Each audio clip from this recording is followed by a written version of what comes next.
Greetings, fellow humans. Bad Mark here with another transmission from Metre Keyboards, and today we're taking a look at another keyboard from Yunzii. Yunzii has been just kicking butt. They have been releasing some amazing and affordable aluminum keyboards as of late. The AL75, that one is really nice and has been in a high spot in my daily rotation. So today we're taking a look at this lovely 65% knobbed, what I believe is a via QMK keyboard. I think I'll have to see for sure, but aluminum 65% that has a blocker with a light. I believe that you can control that light and or start charging, but I don't know. Again, I like to go into it pretty blind. I mean, yes, I've seen pictures of it. I haven't heard any sound tests or watched any reviews of it yet, so that I have a fresh perspective when I get to this keyboard. And you know, I don't have any preconceived notions. It's just going into it blind, and then we'll see what we find. Anyway, without further ado, let's go ahead and dive into the AL68 and see what Yunzii has delivered for us this time. So as always, before taking a look at the keyboard, I do like to check out what's in the box first. In here we have a standard wire switch and keycap puller, a standard USB-A to USB-C connector cable. We have a really nice quick start guide that, as I noticed on here, actually includes a QR code to download the via JSON file. Why more manufacturers don't do this, I don't know, but thank you, Yunzii, for doing this. That's just very good use of technology. We also have a more in-depth user manual, and I gotta say, this is probably one of the biggest and most probably one of the nicer user manuals I've ever seen in a mechanical keyboard. But we have it in several different languages. Covers VIA, it covers removing, inserting the keycaps, the warranty. It is pretty thorough for what it does. I mean, obviously a lot of what you're going to do is in VIA, so this is only going to give you like the beginning of getting in there, but it will show you how to use the windows and how to connect to different devices. We also have some extra keycaps. Yunzii is always good in including extra keycaps, so that it allows not only, you know, for Macintosh, if the end user is Macintosh, though I kind of wish they'd include a system key or a penguin for those of us on Linux, but I know we still haven't conquered the desktop yet, so maybe next year, the year of the Linux desktop for the past 25 years. Anyway, so it's nice that they include these. It gives the end user an option of changing a few things out, making the build their own without having to buy anything. I mean, just popping off a couple of keys and exchanging colors, and they can have their own custom version of this keyboard. One thing I didn't see, and I think I have on previous Yunzii keyboards, are a few extra switches. I don't know if they just missed it or if this one just doesn't include it, but that's always nice to include as well. I'm a little OCD. I prefer that all the switches underneath are the same, and in case something happens, I'd have to buy a whole new batch to replace one, but that's just me. That's just me. And here we are with the Yunzii AL68, 65%. As we can see, we have a nice branded keycap cover. I always recommend that you use this on your keyboard when you're not using your keyboard. It will protect it and ensure that you get the longest lifespan out of it. I like the fact that Yunzii actually includes their keyboards in these bags. Basically, this is something that you can, before opening it up, now granted this one doesn't have a void light, but before, you know, diving into it, you can go ahead and take a look and see if there's any mars, damage, markings, something that, you know, would affect the look of the keyboard. But once you inspect it, then you can go ahead and open it up. And here we are with the Yunzii AL68 uncovered. It's got a really nice, I want to call this one of the Dolce versions, but I do know that I have a PBT set. It's called Black and Gray, I think. And it has a very similar style that has modifiers in black, alphas in gray with the white legends. Now these actually appear to be really nice keycaps. They're using that same font. I've been seeing, I always look for that M and see how it has the kind of like the curls there up at the top, almost like the golden arches. I've been seeing these keycaps on a lot of different keyboards, and if I'm not mistaken, these are going to be either 1.4 or 1.5 millimeters in thickness. Let's take a look here real quick. 1.5 millimeters. These are double shot PBT keycaps. I've been seeing them a lot on pre-builts lately, and I actually quite like them, where I used to be like, all right, keycap set, if the keyboard comes pre-built, the keycaps are just basically going in a bag into the closet. But nowadays, especially Yunzii, a lot of their keyboards come with keycaps that are like, I don't need to replace them. These are fine. They feel fine, and they look good, and they sound good. I do believe that we have the Coca Cream linears.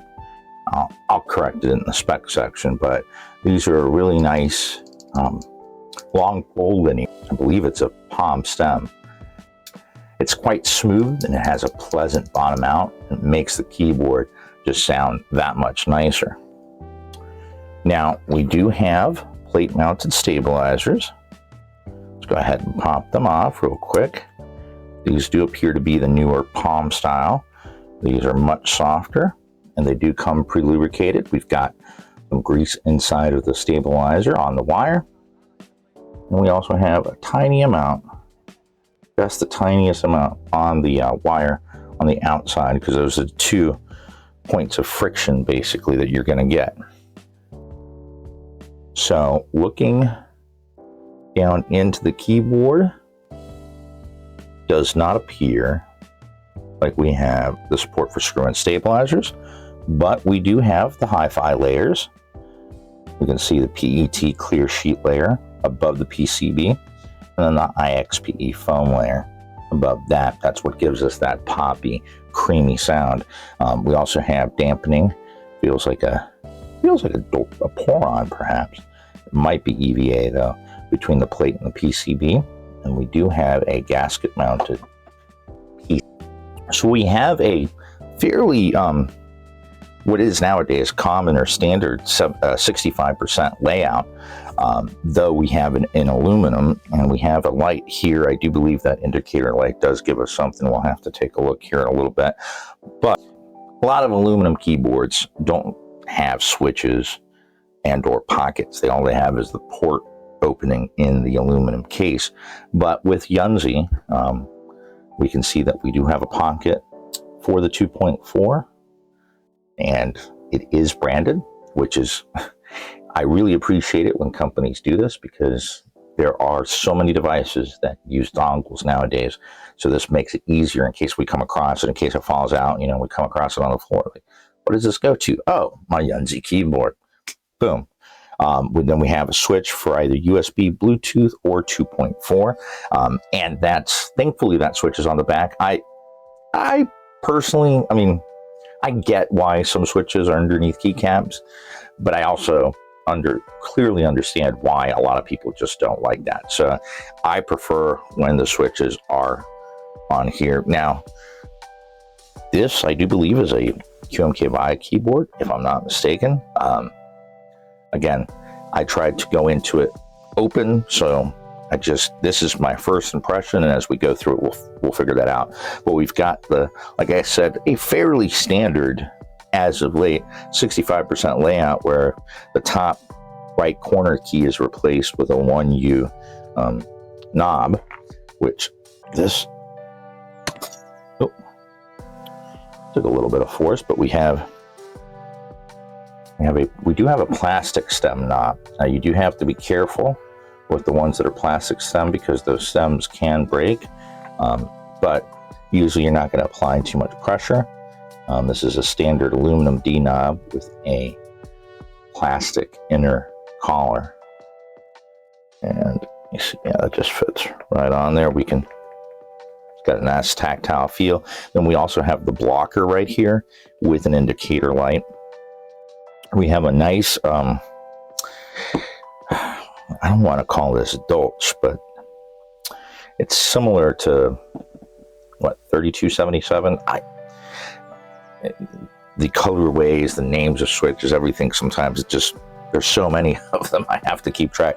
But I have a couple of keycap sets like this, but I think it's almost, I don't want to call it generic, but I do believe that this was, if I'm not mistaken, a Wise Terminal colorway, like way back in the day, if I'm not mistaken, or at least similar to it. I do remember in the 80s a gray and black colorway for particular bank terminals, and I believe that it was Wise, but I'm not 100% on that. But we have the black modifier keys with the white legends, and then the gray alpha with the white legends. And I can tell these are the nice keycaps that come from, I don't know, a lot of the good keyboards that I've been testing out lately seem to have, I can always tell by that M, by that the way that the curve. Now, it could be that more than one manufacturer is using the same font, but I don't know. A lot of these keycaps are coming out 1.4, 1.5 millimeters in thickness. Yep, 1.5 millimeters in thickness, so it's a nice double shot cherry profile PBT keycap. And I mean, just to get a quick idea of what this keyboard sounds like.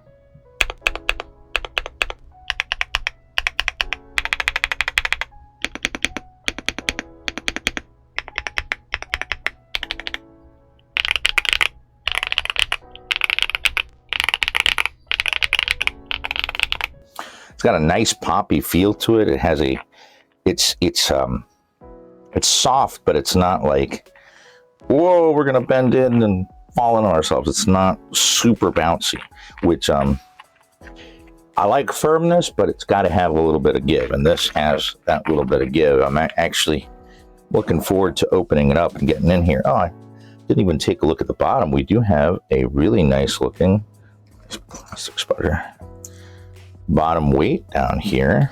Oh, yeah, I like the mountains there. We have some rubber feet. It does look like we have, let's see, yep, 6 screws, 6 bolts, 3 on the top, 3 on the bottom.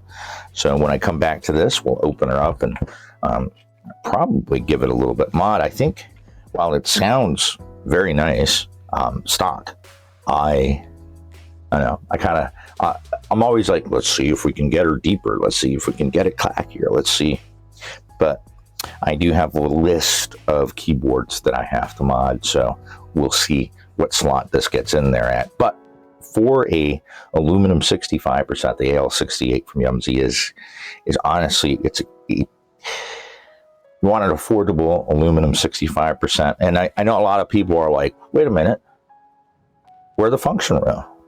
And here's your function row, function F1 through function F12. I do know a lot of people are like, wait a minute, how do I use a keyboard that doesn't have a function row? But if you want more space on your desktop, if you want to, you know, try out different keyboard layouts, I mean, people work with 40% all day long. Don't get me wrong, I can. It will slow me down. I mean, I'm sure if I would actually use a 40% for more than a day or two in a row, my productivity would eventually increase. But a 40% with 3-4 layers, you can get all the keys that you have on a full-size keyboard. Sometimes it's just remembering where everything is mapped to, but eventually, like with anything else on a keyboard, muscle memory will start kicking in, especially for those keys that you use a lot. So if you are afraid of a 65%, something that doesn't handle function row, don't be, because I mean, it's just basically using 2 keys. Does it take a little bit longer than just hitting one? Yeah, but I mean, eventually it'll just become second nature to you to hit that function key. Like for me, I need insert. We're just discussing it today in a particular file manager that I use in the Linux terminal. Insert is select, and I prefer to use terminal prompts to move files around because I just feel it's quicker. It doesn't have the overhead, and it's just easier. That's just what I prefer. But sometimes I need to move, you know, whether it's projects in a file, video files, whatever, and I can just go through and, well, I mean, in this case, it'd be select the files that I need, and then function F5, function F6 to copy them over, move them over, and I'm done. So I can work all day long at a 65% without problem. Print screen is probably the only other key that I would need, and I'm usually going to just map it to this one or this one. But this one, I'm going to say probably function page up is home, function page down is probably end, but we will take a look at it, how it's mapped naturally. But again, we do have some extra keycaps, so we can change the look of it. We can, you know, update it a bit. So this is going to be, I mean, music to a lot of Apple users, because this has the replacement keys, so they don't need the Win and the Alt, but they have the Command and the Options. So I actually like to, I don't use Windows, but by super key, but Command is better than Windows for me, so I like that. And then I'm also a fan of a little bit of highlight.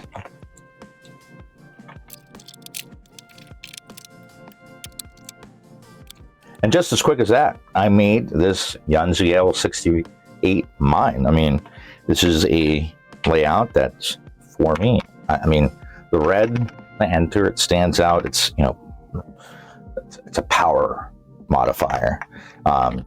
Having opposite corners of it. I mean, this, for me, this has a certain, I don't know, I'm not in any way, shape, or form a designer. I'm a coder, I'm a developer, but this is pleasant for me. It has an off-kilter symmetry, if that makes any sense. But this is now my own. It just, I mean, obviously, yes, I'm going to come back to it, change out the switches, change out the keycaps, remove foam, add foam, put tape in, whatever, really customize it and make it my own. But just looks-wise, I was able to change it just by them including a few extra keycaps in the box. So that's, I'm very appreciative when companies do that, because it does give that, you know, because I mean, I'm not sure, I'm sure it doesn't happen very often, but I mean, say if there was an office and, you know, okay, well, we know you guys all like mechanical keyboards, so, you know, here's a box of, you know, for a team of four AL68s. 2 guys are on Windows, 2 guys are on Mac, but they could actually, with those keycaps, all configure them to where they're unique for themselves, even though it's the same keyboard, came in the same box. They can, and I mean, I know it's minimal, it's aesthetics, but a lot of, you know, the keyboard, I mean, yes, some of it is how it sounds and how it feels, and some of it's how it looks. I mean, we do like the aesthetics of keyboards. That's why keycap sets, you know, basically little bits of plastic, can be sold for upwards of $100 and more, and people are willing to wait months or longer for them. So aesthetics is important. So having the ability to, you know, quickly customize the keyboard to one's own desire without having to go out and buy another keycap set, I think is a pretty cool thing, and I'm glad when manufacturers include that. Honestly, I have seen Yunzii. Yunzii is one of those companies that is progressively just putting out better keyboards. Every single one that I've reviewed just gets better and better. I'm a big fan of the AL series, of the AL71, AL68, AL66, AL75. Yeah, I mean, there's quite a few of them, and I don't, you know, I'll probably mess them up in my head, but they're delivering some quality keyboards that are well built, have options, and they're affordable and they're reliable.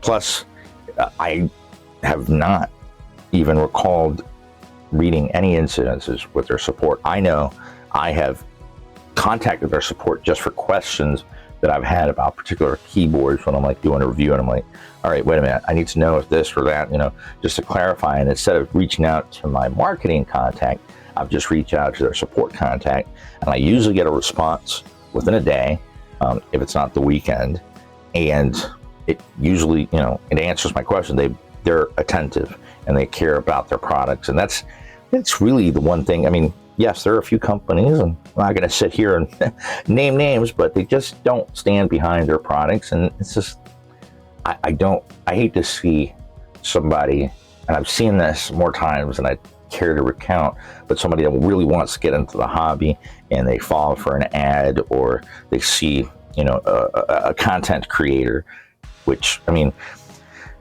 there's people that make commercials and then there's people that do reviews. I'd like to consider myself somebody that does reviews. I don't want to make commercials. I don't go flashy. I know my production value isn't high. I'm just giving you off the top of my head my thoughts on the particular keyboard. But I've seen people like, well, you know, so-and-so, you know, did this review and made it sound like it was the best keyboard in the world, and I had to buy this, and I bought it and this issue, and it doesn't work for me because it doesn't do this. And, you know, and they kind of get deflated in as far as, you know, the hobby, and whether they're only going to buy one mechanical keyboard or dozens of them, that's not the point. They shouldn't feel deflated. They shouldn't feel like they, you know, they were taken for a ride. They got something that they thought it was going to be one way and it was not. And especially if they have issues with it and the company, you know, doesn't even respond or ask for video of your front street at 3:30 p.m. But it's my keyboard that's not working. Send us video of that, or we're not talking to you anymore. Or just something silly like that. I don't know. It's something that if I see it, if I experience it, I'm going to call it out, because I just don't feel that it's right. I mean, anyway, Yunzii, like I said, they stand behind their products. They're good people over there. Every time that I've dealt with them, it's always been a positive experience. Like I said, I've even gone just directly to their support just to ask questions, because I don't have a single Yunzii keyboard that has stopped working or, you know, malfunction in any way, shape, or form. So I knock on wood, because, you know, I'll get cursed and something will happen. I'll accidentally drop this, and then, but anyway, yeah, this is a nice looking keyboard that just, like I said, if you've used a 65%, especially, you know, say the GMK67, because this is basically, I mean, they're not obviously the same. They're completely different, but I mean, as far as the layout goes, it's like a GMK67, and you want to go aluminum. This is going to just be extremely, it's going to feel like you just upgraded your GMK67. And the thing is when the GMK67 first came out, I saw it on sale for more than this cost, and it was bare bone.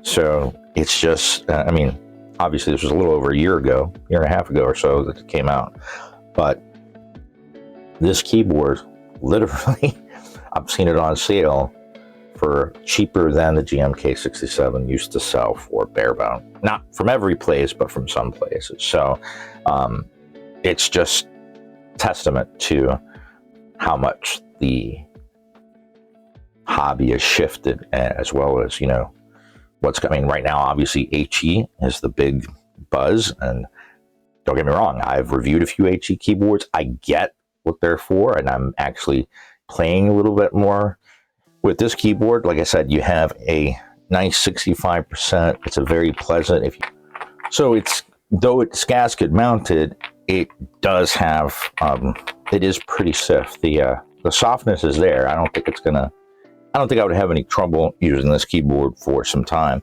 but I'm just curious to see if we can make it even, you know, just a little bit flexible, because we do have a PC plate on there. I did go and look this up real quick for something. There's been a few keyboards that have come out lately that say that they're QMK VIA, but on their product page it says full QMK VIA.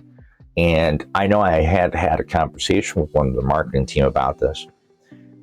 And so I searched, and I actually found a pull request, which led me down to their QMK source control. Now, this is the first keyboard they have on there. I think they're in I do believe that they are working on adding more into there, but the AL68 is in their source control. It's not yet in the QMK source control, but the source control is available. So this is truly a QMK VIA keyboard, not just a VIA only keyboard, as we've been seeing a lot of in the last year. So you can go in to the QMK source control, should you be familiar with C. And I mean, some of the stuff that the changes you need to make really don't require programming knowledge. It's just basically changing some values, but it would be good to read up on the QMK documentation. I will include a link to that source down below. So it is truly it's a nice in stock 65% aluminum keyboard that has QMK and VIA, which means full amount of control, and it is configurable from any operating system as long as it has a browser. Actually, you know what? I've never even thought to consider if it would. I don't think it would connect over like an Android tablet if I had it connected. That's probably the only operating system it wouldn't, though I know I have done it on Chrome. On Chromebooks, it works just fine. Like the first time I was like, it's not going to be able to. Oh, I can open up, use VIA. And I'm talking about VIA, open it up in a browser to control, not actually building it. I'm sure that you could build it on a Chromebook, the firmware, but you'd have to have the subsystem, or I forget what they call it in there, but you could install Linux as kind of like an add-on. So it kind of sits on top. It's kind of like a virtual machine for all intents and purposes. But anyway, you want a 65%, you want more space on your desk, you're looking for, something that, feels custom, is customizable, to a certain degree, and has QMK VIA. I think this should be a keyboard on the list, because this is definitely one that I know I'm going to be using because I like it. But again, I'm also looking forward to seeing what's in there. There's just been a flurry of really nice 65% keyboards that have come out as of late. And I just, as a keyboard enthusiast and a keyboard geek, I'm for one, I'm over the moon. Just the specs. Today we're taking a look at the Yunzii AL68, a 3-mode true QMK and VIA aluminum 65% with a knob. It is available in both a black and a silver base color with either milk or Coca Cream linear switches. It has a gasket-mounted flex-cut PC plate, a south-facing 3 and 5-pin hot swap compatible PCB with HiFi layers and dampening. This one is loaded with the Coca Cream linear switches and double-shot PBT cherry keycaps that come measuring in at 1.5 millimeters.